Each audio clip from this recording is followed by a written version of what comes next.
내 옆에 있는 분도 존귀한 자입니다. 사랑합니다. 축복합니다. 9월 첫날 우리는 귀한 주제를 가지고 한 주간 특별 저녁 기도회를 했습니다. 귀한 주제가 무엇이었습니까? 그리스도인은 누구인가? 그리스도인은 누구인가? 6가지의 말씀을 한 주간 살펴보았습니다. 그런데 벌써 이제 9월도 하루하루 한 주 한 주 지나고 어느덧 3일밖에 남지 않았습니다. 궁사의 시위를 떠난 화살처럼 하루하루 한 주 한 주, 한 달 한 달이 정말 빠르게 지나가는 것 같습니다. 헬라어에 보게 되면 시간이란 단어가 두 단어가 있는데요. 크로노스와 카이로스가 있습니다. 크로노스와 카이로스. 크로노스는 어떤 시간이냐? 지금 우리가 11시 25분 이런 24시간을 이야기할 때는 크로노스라고 하는 단어를 선택합니다. 하지만 이런 일반적인 시간 속에서 오늘과 같이 하나님께 예배를 드리고 하나님의 뜻을 이루어드리고 말씀과 더불어 살아가는 그 시간을 가리켜서는 크로노스라고 하지 아니하고 카이로스라 이렇게 말합니다. 자, 그렇다면 우리 성도들은 일반적인 하루의 24시간의 크로노스의 시간 속에서 하나님과 늘 소통하고 하나님과 늘 교제하는 이 카이로스의 시간을 확보하면서 살아갈 수 있어야 됩니다. 어떤 카드는 보면 그것으로 물건을 구입하게 되면 이 마일리지가 쌓이죠. 이런 것처럼 우리는 하나님과 관계의 시간의 마일리지를 많이 쌓아갈 수 있어야 합니다. 오늘 찬양대가 너 예수께 조용히 나가라는 것은 뭐 입 다물고 가만히 있으라는 말이 아니잖아요. 하나님께 우리의 소원을 아뢰라는 말씀이죠. 그러면 은밀히 보시는 하나님께서 은혜를 베풀어 주신다라고 하는 찬송이지 않았습니까? 그렇습니다. 하루의 삶 분주하죠. 뭐 백수가 과로사에 죽는다는 말이 있어요. 할 일도 없는데 뭔가 분주하고 현대인들이 바쁩니다. 이러한 분주한 삶의 자리에서 우리가 우선순위를 경건생활에 두지 아니하면 내 영은 약해질 수밖에 없어요. 금년 여름 정말 더웠었지요? 연일 폭염이 지속되었습니다. 이렇다 보니 육신적으로 체력이 약한 사람들이 어떤 일이 일어났습니까? 열사병으로 생명을 잃기도 하였습니다. 오늘 환자가 많이 그 어느 해보다도 발생했다고 우리는 보도를 통해서 들었습니다. 우리 육신은 결국 썩게 됩니다. 하지만 이 썩을 육신도 우리가 하나님 주신 은혜로 건강관리도 잘 해야 할 뿐만 아니라 썩지 않을 영혼의 건강을 위해서도 우리는 배나 더 힘쓸 수 있어야 합니다. 이런 삶을 지향하는 사람이 진정 지혜로운 사람이라고 할 수가 있습니다. 자, 벌써 이제 9월이 지나고 이제 금년도도 3개월밖에 남지 않았어요. 일반적인 시간 속에서 하나님과 관계의 시간을 많이 확보할 때 하나님께서 오늘 땅에 비를 내리신 것 같이 여러분의 삶의 자리에 은혜의 단비를 내려주실 줄로 믿습니다. 오늘 말씀의 제목은 이방인 교회에 보내는 편지입니다. 이방인 교회에 보내는 편지. 자, 제목의 마지막 단어 편지라는 것을 한번 생각해 볼까요? 여러분, 오래전에는 우리 서로 소통의 수단이 편지였습니다. 책상에 앉아서 이제 정성을 다해서 편지를 받을 사람을 생각해 보면서 마음이 흥분되면서 기쁘면서 편지를 한자 적어갑니다. 그리고 곱게 접어서 이제 편지통에 빨간 그 편지통에 집어넣게 되지요. 하지만 오늘날에는 이제 손편지를 쓰는 사람이 거의 없습니다. 하지만 이전에는 사랑하는 사람들에게 소식이나 또 안부를 물을 때는 항상 손으로 정성을 다하여 편지를 썼습니다. 특별히 이제 9월, 10월, 11월 지나가고 성탄절이 돌아오면 이제 성탄 카드도 직접 만들고 거기에 상대방에게 예수님의 성탄의 기쁨을 전하는 이런 손수 카드로 이렇게 적었잖아요. 그리고 또 새해가 돌아오면 이제 새해 그 연합장도 일일이 손을 써서 다 보내곤 하였습니다. 우리 남자들은요, 이제 군복무할 때 참 힘들잖아요. 그런데 누군가가 보내준 그 편지를 읽을 때 마음에 얼마나 기쁘고 또 얼차리를 받을지라도 그 편지를 읽으면서 또 즐거운 그런 시간들을 경험을 하였습니다. 그런데 요즘은 어떻습니까? 손으로 편지를 써 보냅니까? 근래 손으로 편지를 써 보내셨습니까? 아니면 편지를 받아보셨습니까? 손으로 쓴 편지 거의 주거나 받거나 한 적이 별로 없습니다. 요즘은요, 이제 SN 시대예요. 대부분 어찌 보면 카톡, 뭐 아니면 메시지를 이용해서 주고 받곤 합니다. 자, 아무튼 어떤 모습으로라도 사랑하는 사람들로부터 소식을 받든지 어떤 SN을 통해서 어떤 좋은 글을 받든지 그를 읽을 때 우리의 마음은 즐겁고 행복함을 경험하게 되지요. 하지만 편지로 꼭 안부만 묻는 건 아닙니다. 당면한 문제에 대해서 해결책을 기대하며 전하기도 하지요. 자, 오늘 본문에 보내는 편지는 바로 이런 성격을 갖고 있습니다. 편지는 항상 보내는 발신자가 있고 받는 수신자가 있기 마련이죠. 자, 오늘 편지는 누가 누구에게로 보냈을까요? 예루살렘 교회, 모 교회인, 최초의 교회인 예루살렘 교회가 이방인 교회에 보내는 편지입니다. 자, 오늘 시작되는 22절을 보면 이에 사도와 장로와 온 교회가 그 중에서 사람들을 택하여 바울과 바나바와 함께 안디옥으로 보내기를 결정하니 곧 형제 중에 인도자인 바사바는 유다와 실라더라.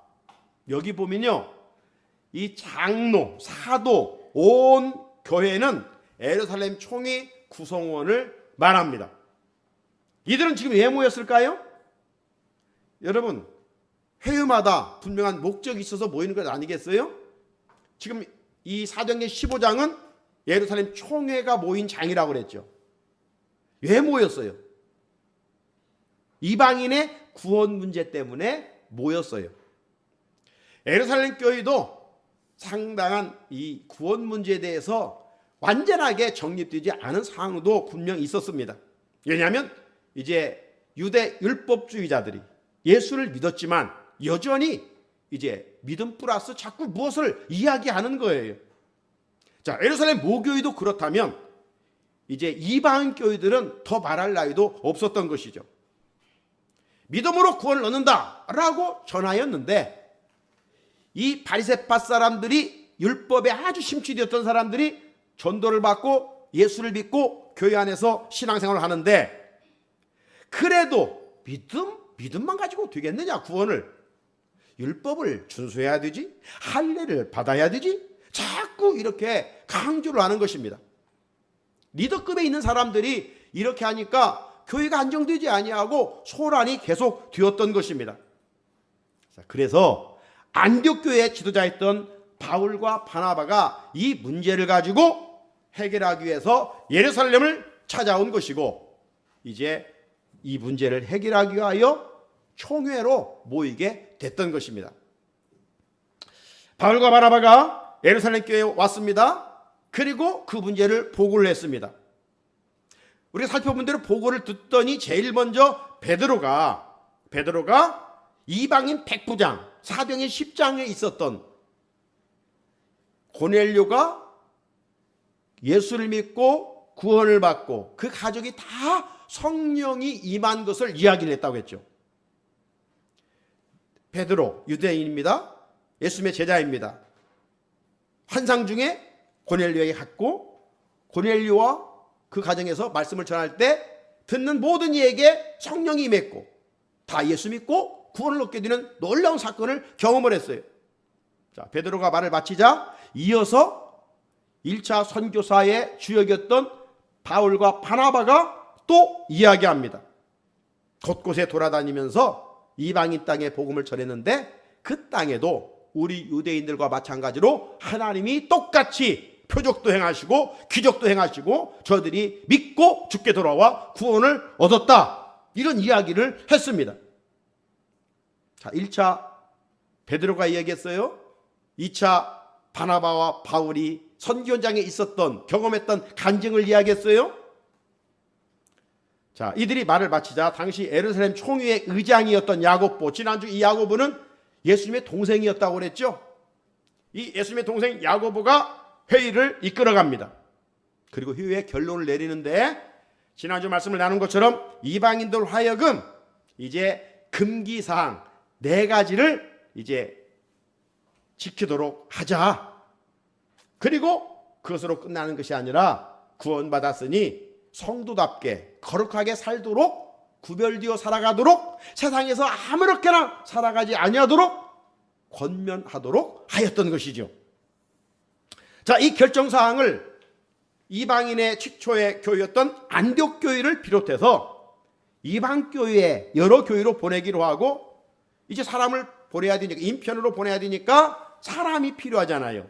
사람을 택하게 되는데 그 중에 누가 선택되는가? 유다와 실라가 있습니다.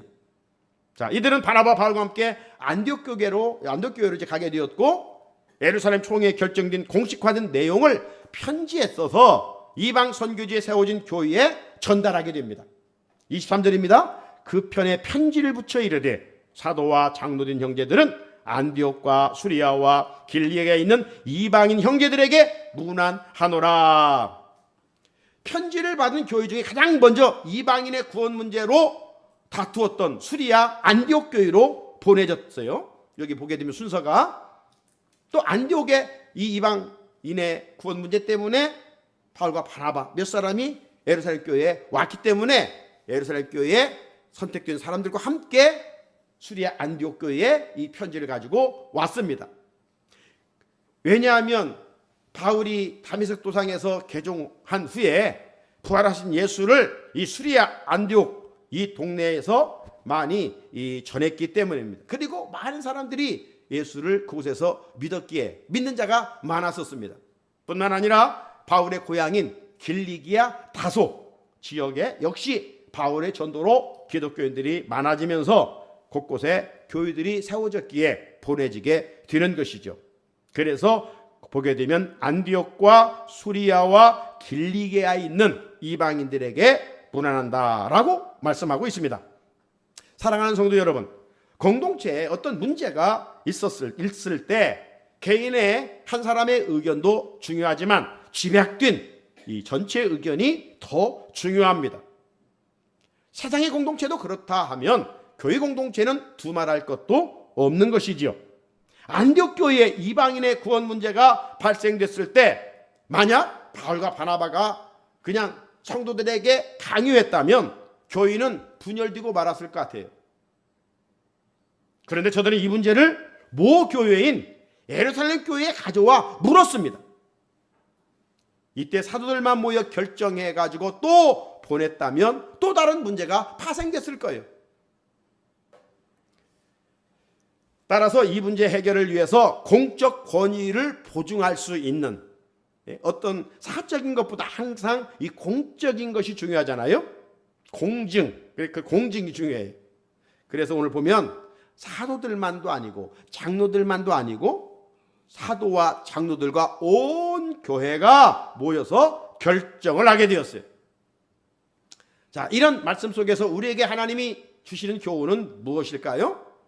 교회 공동체에서 성도들 개개인의 의견도 중요하지만 공적으로 결정된 사항에 대해서는 성도들이 함께 힘을 모아서 교회를 섬겨나갈 때 은혜로운 공동체를 만들어갈 수 있습니다 라고 하는 것입니다. 사랑하는 성도 여러분, 교회를 보게 되면 두 종류의 사람이 분명 있기 마련입니다.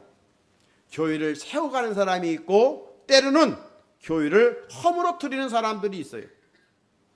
누가 교회를 허물어뜨리고 누가 교회를 무너뜨릴까요? 나름 열심히 교회를 섬기는 자들입니다.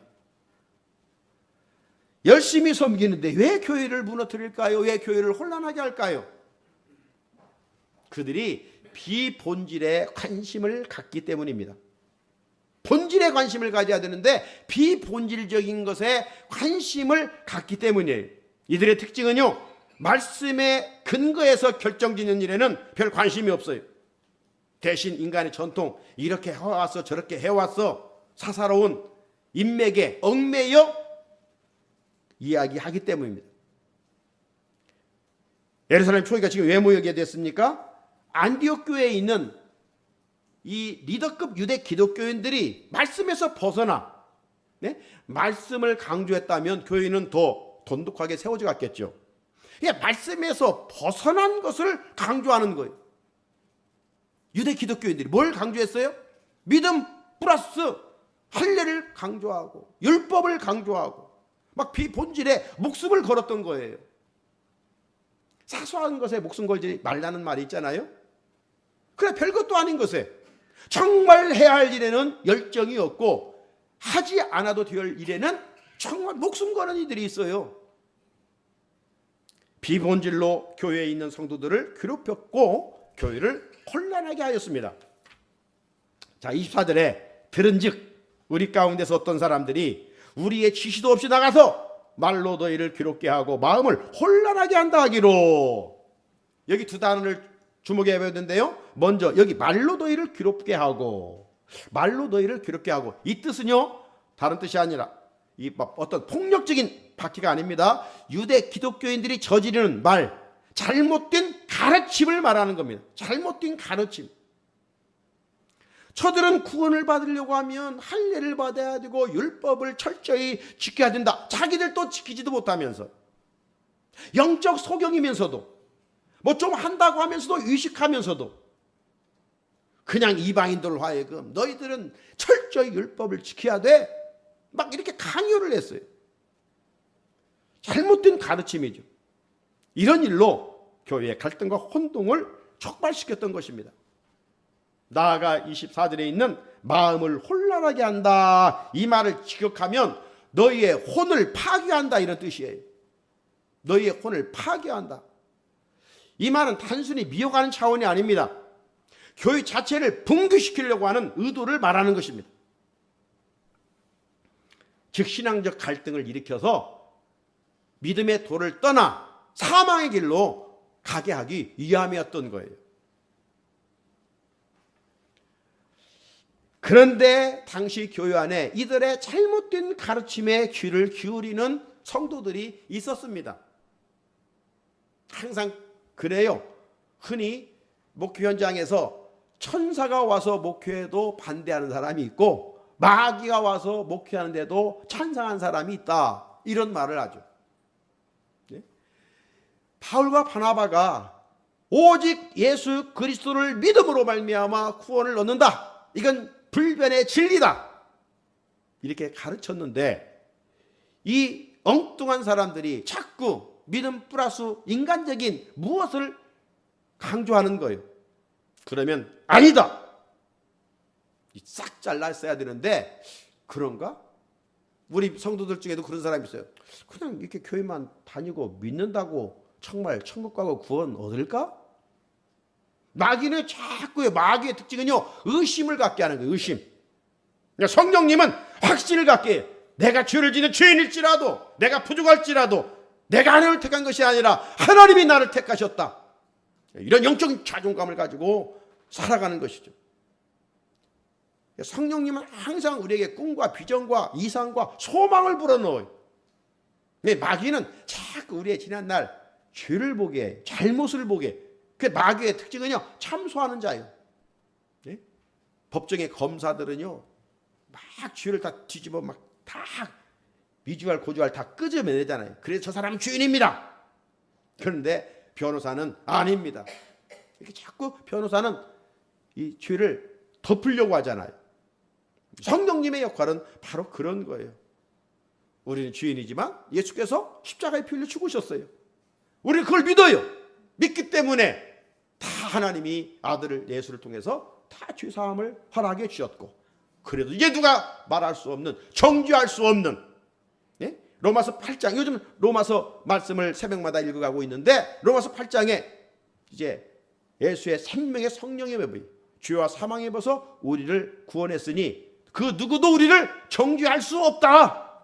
정죄할 수 없는 거예요. 이제 우리는 그만큼 우리는 이제 구원받은 하나님의 백성이라고 하는 정체성을 가지고 살아갈 수 있어야 하는 것입니다. 결국 이제 이런 상황 속에서 예루살렘 교회에 택함을 받은 사람들이 있었는데 그들을 어떻게 평가하는가? 하나님은 어떤 사람들을 귀하게 사용하시는가? 25절 26절에 보게 되면 우리 주 예수 그리스도의 이름을 위하여 생명을 아끼지 않은 자, 주님을 위하여 생명을 아끼지 않는 자라고 그들을 표현하고 있어요. 예루살렘 총회에서 그들을 만장일치로 결정을 하게 되는데 27절에 보면 그들의 이름이 있습니다. 그리하여 유다와 실라를 보내니 그들도 일로 말로 전하니라. 예루살렘 교회가 공식적으로 파송하는 유다와 실라를 선지자들이라고 32절에 가보면 그렇게 표현을 하고 있습니다. 이들은 가서 편지만 전한 것이 아닙니다. 복음의 내용이 너무 중요하기 때문에 이 일을 말로 전하니라. 그죠? 우리가 중요한 것은 또 한 번 이야기하고 또 한 번 이야기하고 또 빠심 속에서 또 이야기하자. 왜? 중요하니까. 자녀들에게 부모들이 이야기하는 것은 잔소리처럼 자녀들은 들을지 몰라도 그것이 중요하니까 또 이야기하는 거예요. 반복해서 얘기하는 거예요. 자녀들이 잘 되도록. 오늘 실라와 유다가 그랬다는 것입니다. 그냥 편지만 주고 끝난 것이 아니라 너무 중요한 진리이기 때문에 말로 전하니라. 말로 전한 내용이 무엇이겠어요? 예루살렘 총회에서 정한 4가지 금기사항이었겠죠. 이제 하나님의 자녀가 됐으니 최소한 이런 것은 하지 말고 구별되어 거룩하게 성도답게 합당하게 살아가라, 이런 권면이었을 것입니다. 사랑하는 성도 여러분, 이 초대교회에도 교회마다 이렇게 교회를 어지럽히는 사람, 교회를 무너뜨린 사람이 있었듯이 오늘날 우리 주변에도 하나님의 교회를 무너뜨리려고 하는 이단 사이비들이 얼마나 왕성하게 활동하고 있는지 모릅니다. 옛날에는요, 뱀처럼 조용히 슬그머니 이렇게 접근을 했어요. 그런데 요즘은요, 아주 당당해요. 교회 안에 나 신천지라고 하면서 막 들어옵니다. 또 목사님하고 면담 좀 하자고 그렇게 이야기를 합니다. 그래서 교회 안에 결국 들어와서 분란을 일으키고 교회를 성도들끼리 싸우게 하고 무너뜨리게 하는 것이죠. 우리 교회 안에 들어보면 벽에 이단들의 그 로고 이런 것들을 붙여 있지요. 근래 우리 교회를 혼란하게 하는 이단들이 대표적인 게 뭡니까? 이만희의 신천지죠. 신천지. 곳곳에 신천지들이 활동을 하고 있어요. 교회에 적지 않은 사람들이 신천지에 미혹을 당했어요. 안상홍의 하나님의 교회. 안상홍이 죽으니까 장길자 그의 부인이 이제 하나님이라고 그렇게 이제 이야기하고 있죠. 문선명의 통일교. 문선명이 죽으니까 또 한학자가 자기가 독생녀라고 지금 이야기하잖아요. 독생녀. 예수님이 독생자인데 자기가 독생녀라는 거예요. 네? 지금 잡혀 들어가고 있죠. 네. 박옥수의 그 전도관, 박옥수의 구원파, 이 구원파 많은 사회적 문제를 일으키죠. 여호와 증인, 제7일 안식일 예수 재림교회 안식교, 예수 그리스도 후기 성도 몰몬교. 저 외국인들이 2명씩 짝지어 다니고 명찰 달고 막 이렇게 다니잖아요. 몰몬교는 무조건 해외에 가서 2년간 의무적인 선교 활동을 해야 돼요. 미국 유타주를 중심으로 활동하고 있는 이 이단 사이비들이죠. 기독교 복음선교회 JMS 정명석, 여자들을 막 예쁜 여자들만 전도하라. 그냥 성 착취해가지고 감옥 살고 있고 이런 자들. 오친님마의 지방교회, 이런 교회를 혼란하게 하는 이들이 있습니다. 결국 이들은 성도들의 영혼을 파괴하고 교회를 무너뜨리는 집단들이에요. 그렇기 때문에 성도들은 전통적인 교단을 배경으로 하는 교회에서 벗어나면 안 돼요. 정통교회는 2000년 동안 이런 악한 세력들과 싸우면서 인내하면서 어려움을 겪으면서 진리를 사수해 왔습니다. 그러므로 혹시 여러분 밖에서 성경 공부하자, 이건 백발백중 이단 사이비들이고 요즘 가장 활동하는 신천지입니다. 밖에서 성경 공부하자. 이단 사이비들이에요. 교회라고 모든 건강한 신앙 공동체가 아닙니다. 이단들이요, 우리 교단 마크를 달고 교회를 세워갑니다. 얼마나 그런가 보고 가증합니까? 진실해야 할 교회가 그렇게 가증스럽게, 이단들이 그렇게 하는 거예요. 주 예수 그리스도의 말씀 위에 세워진 교회여야 됩니다. 우리가 섬기는 성산교회에서 여러분 믿음 생활하면 틀림이 없어요. 자, 본문의 이방인교회에 보내는 편지에 간과해서 안 될 중요한 말씀이 있습니다. 28절을 보면 성령과 우리는 이 요긴한 것들 외에는 아무 짐도 너에게 지우지 아니하는 것이 옳은 줄 알았노니. 이방인의 구원 문제가 우리가 생각하는 것처럼 당시 단순하지 않았어요. 굉장한 논란이 일어났습니다. 몇 번의 토론과 오늘날 말하면 세미나가 열린 셈입니다. 그 과정에서 변론과 이 반론이 많아 있었어요. 자기 주장이 강하고 그리고 막 휘하면서 막 큰 소리도 쳤을 것입니다. 노예에서도 보면 또 총회에서도 보면 꼭 막 큰 소리 치는 사람이 있어요. 그러면 막 총회장이나 좀 조용히 이야기하라. 조용히 하라. 다 들리니까 조용히 이야기라고. 그런데도 막 큰 소리로 이야기해서 막 분위기를 깨는 사람이 있어요. 우리 노예 임원들도 마찬가지예요. 노예 임원이 9명입니다. 9명이 회의를 하면 꼭 이렇게 서로 이렇게 좋게 하면 되는데 꼭 그렇지 않아요. 신나들 초에 제 사무실에 노예 임원 한 분이 찾아왔어요. 찾아온 목적은 왜 내가 상대방 의견에 매번 큰 소리를 내면서 분위기를 깨는 사람이 됐는지 모르겠다고 하면서 내가 그런 사람이 아닌데 내가 왜 임원이 모일 때마다 그러는가 이렇게 이야기하면서 그 이유는 상대방이 절차를 무시하기 때문이라고 주장을 하더라고요. 그래서 이제 긴 대화를 한 다음에 제가 결론적인 것은 그랬어요. 뭐든지 좀 아는 사람들이 주장할 수 있고 또 주장하다 보면 다툴 수도 있다. 하지만 마치고 나서 마음의 상처는 갖지 말아라. 상대방 미워하지 말아라. 그랬으면 좋겠다. 저는 그렇게 이제 권면을 했습니다. 여러분, 어느 사안에 있어 다툴 수 있습니다. 그러잖아요. 부부도 다투고 사는데 공동체에서 충분히 있을 수 있죠. 하지만 다 주님을 위한 일이라면 깨끗이 씻고 끝내야지. 그것이 마음에 꽁 하고 있으면요, 이 기도도 안 나와요. 그건 마귀가 틈타는 것입니다. 그래서 해지기 전에 불을 풀어라. 성경은 그렇게도 말씀하고 있잖아요. 자, 예루살렘 총회에서 먼저 베드로가 이야기하고 이어서 바울과 바나바가 간증했습니다. 그리고 의장 야고보가 결론을 내렸습니다. 결론은 예수 그리스도로만 구원을 받는다. 그러면 이방인들에게 행위나 율법을 강요하지 말라. 하지만 이제 예수 믿게 되었으니 말씀에 근거한 생활 방식을 추구하면 좋겠다라고 하는 것이죠. 29절에 결정사항이 있습니다. 우상의 제물과 피와 목매어 죽인 것과 음행을 멀리할지니라. 이에 스스로 삼가면 잘 되리라. 평안함을 원하노라 하였더라. 이 말씀에 의하면 이렇게 결정과 결론을 내린 것은 그곳에 모인 사람들의 만장일치로 결정하고 야고보가 결론을 내린 것처럼 보입니다. 그렇죠? 그런데 성경은 그렇게 말하지 않아요. 성령님께서 개입하셔서 결정했다라고 말씀하고 있어요. 성경도 마찬가지잖아요. 사람이 썼어요. 구약 30명, 신약 10명이 썼어요. 약 40명의 1500년에 걸쳐서 신구약 성경이 기록된 거예요.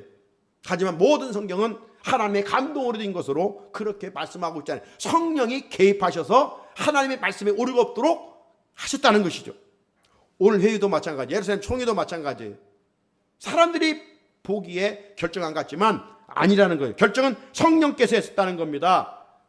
그래서 28절을 보면 분명하게 성령과 우리는, 사람들보다도 성령님을 먼저 말하고 있잖아요. 사랑하는 성도 여러분, 요즘 어떤 중요한 결정을 내린 적이 있습니까? 신앙의 생활이든 여러분의 삶이든 뭔가 중요한 결정을 하셨습니까? 그때 내 생각대로 내가 했습니까? 아니면 그 생각을 성령과 함께 결정하셨습니까? 중요한 것일수록, 아니 사소한 일일지라도 우리는 모든 것에 결재권을 가지신 하나님께 묻고 결정할 수 있어야 합니다.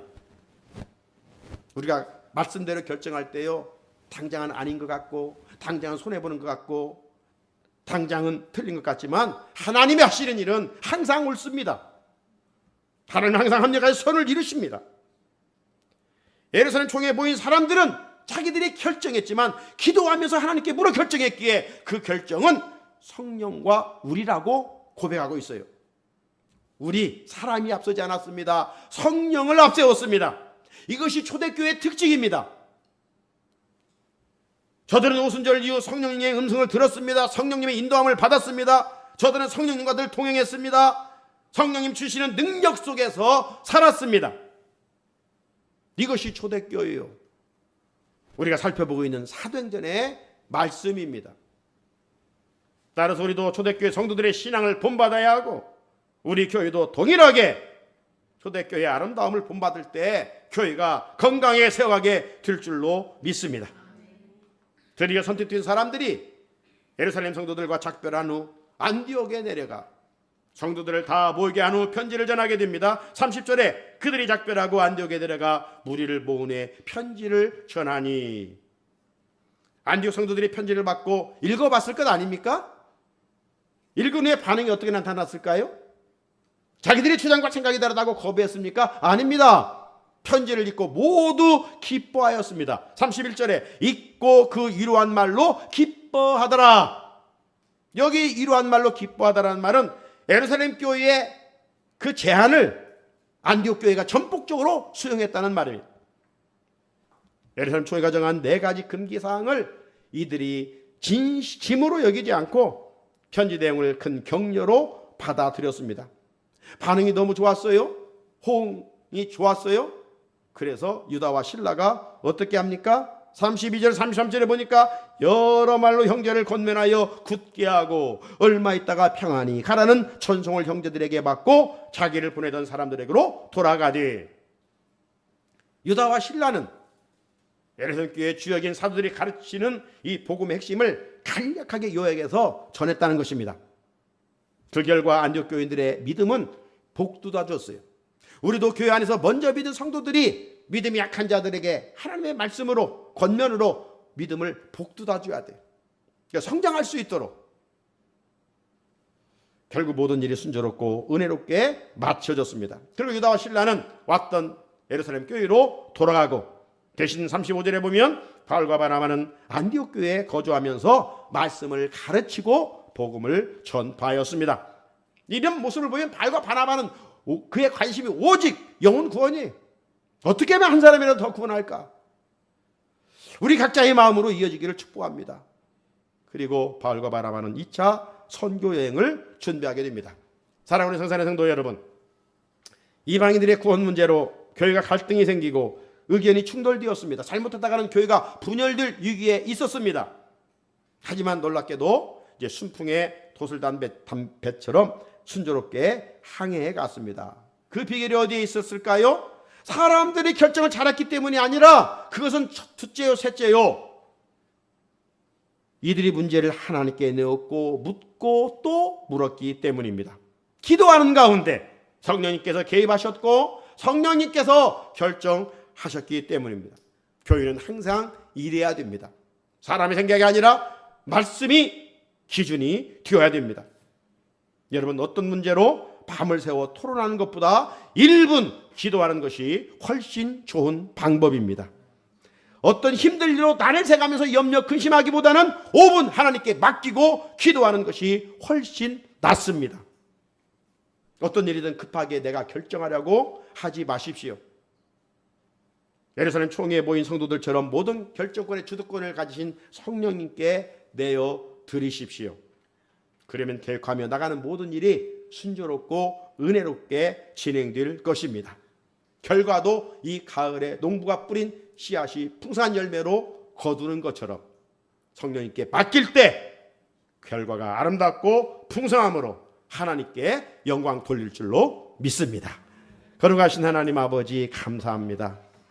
오늘도 주의 은혜의 보좌 앞에 우리를 불러주시고 오늘도 예루살렘 총회에 있었던 말씀을 통해서 우리가 신앙생활과 우리의 믿음 생활을 어떻게 해나갈 것이며 하나님 앞에서 우리가 문제가 있을 때 어떻게 해야 될 것인가 들려주시니 감사합니다.